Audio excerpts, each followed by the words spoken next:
नमस्कार। आजाद संवाद मीडिया में आपका स्वागत है। हम लोगों की आवाज रमेश पटेल। कांग्रेस अध्यक्ष मल्लिकार्जुन खड़गे ने तेलंगाना मॉडल पर जाति जनगणना कराने की मांग की। समय के साथ खबर पाने के लिए चैनल को सब्सक्राइब करें। नमस्कार, खबर विस्तार से। कांग्रेस अध्यक्ष मल्लिकार्जुन खड़गे ने केंद्र सरकार द्वारा जाति जनगणना कराने की घोषणा करने के बाद प्रधानमंत्री को पत्र लिखा है। खड़गे ने प्रधानमंत्री नरेंद्र मोदी से जाति जनगणना कराने के लिए तेलंगाना मॉडल अपनाने और आरक्षण के लिए 50% की सीमा हटाने और निजी शिक्षण संस्थाओं और अन्य पिछड़ा वर्ग के लिए आरक्षण प्रदान करने वाले अनुच्छेद 15(5) को तुरंत लागू करने का आग्रह भी किया। उन्होंने प्रधानमंत्री से कहा कि जाति जनगणना के विषय पर सभी राजनीतिक दलों से जल्द बात करें। इस मामले में तेलंगाना मॉडल का उपयोग किया जाए। उन्होंने कहा, राज्यों द्वारा पारित आरक्षण को तमिलनाडु के तहत संविधान के 9वीं अनुसूची में डाला जाए। आरक्षण की सीमा 50% से अधिक किया जाए और निजी क्षेत्र में भी आरक्षण व्यवस्था लागू हो। देश में पहलगाम में हुए आतंकी हमले के बाद देश आक्रोश और पीड़ा से गुजर रहा। इस बीच प्रधानमंत्री मोदी ने अचानक जाति जनगणना का निर्णय लिया। इससे पहले प्रधानमंत्री से लेकर छोटे बड़े हर नेता सड़क से लेकर संसद तक जाति जनगणना का विरोध कर रहे थे। भारतीय जनता पार्टी और आरएसएस शुरू से ही जाति जनगणना के विरोध में थे। इससे पहले कांग्रेस अध्यक्ष मल्लिकार्जुन खड़गे ने कहा, मैंने 16 अप्रैल 2023 को आपको पत्र लिखकर कांग्रेस द्वारा जाति जनगणना कराने की मांग आपके समक्ष रखी थी। अफसोस की बात है कि उस पत्र का जवाब अब तक कुछ भी नहीं मिला। दुर्भाग्य से आपकी पार्टी के नेताओं स्वयं आपने कांग्रेस पार्टी द्वारा उठाए गए जायज मांग पर लगातार हमले किए। भारतीय जनता पार्टी की सरकार किसी के भी प्रति जवाबदेह नहीं है, चाहे विपक्ष के नेता हों चाहे कांग्रेस के अध्यक्ष हों।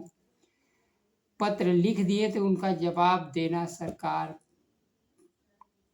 को जरूरी नहीं है। अब प्रधानमंत्री स्वयं स्वीकार कर रहे हैं यह मांग सामाजिक न्याय और सामाजिक सशक्तिकरण के हित में। आपने बिना किसी स्पष्ट विवरण की जाति जनगणना की घोषणा की है। जनगणना में जातिगत गणना भी की जाएगी।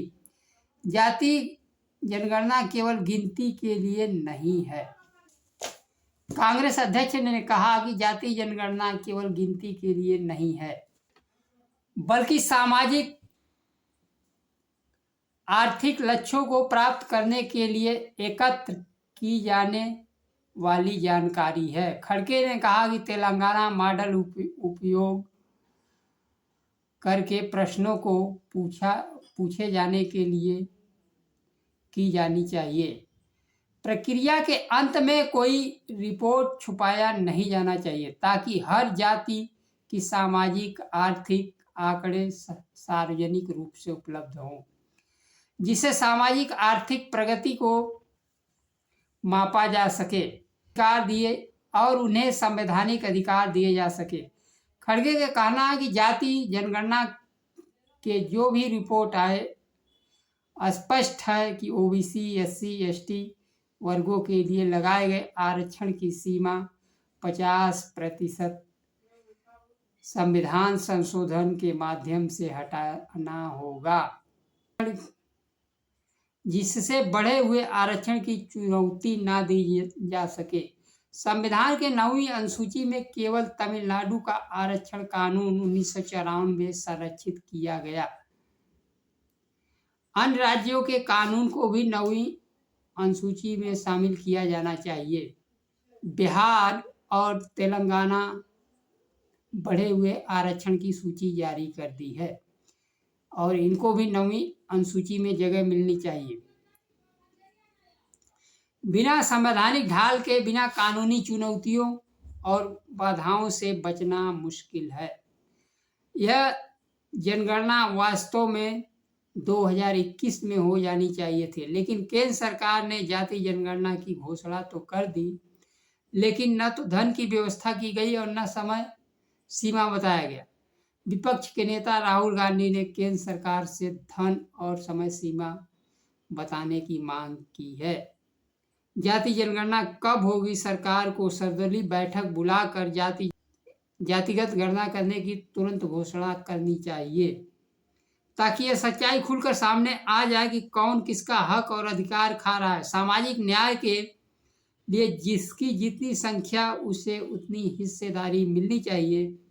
कौन किस जाति का खा रहा है, जातियों में लड़ाने की प्रवृत्ति खत्म होगी। पिछड़ी, अति पिछड़ी, दलित, महादलित संख्या में सभी के अनुपात में भागीदारी जाति जनगणना के बाद सबकी हिस्सेदारी भागीदारी सुनिश्चित हो सकेगी। आज के लिए बस इतना ही। नमस्कार। जय संविधान।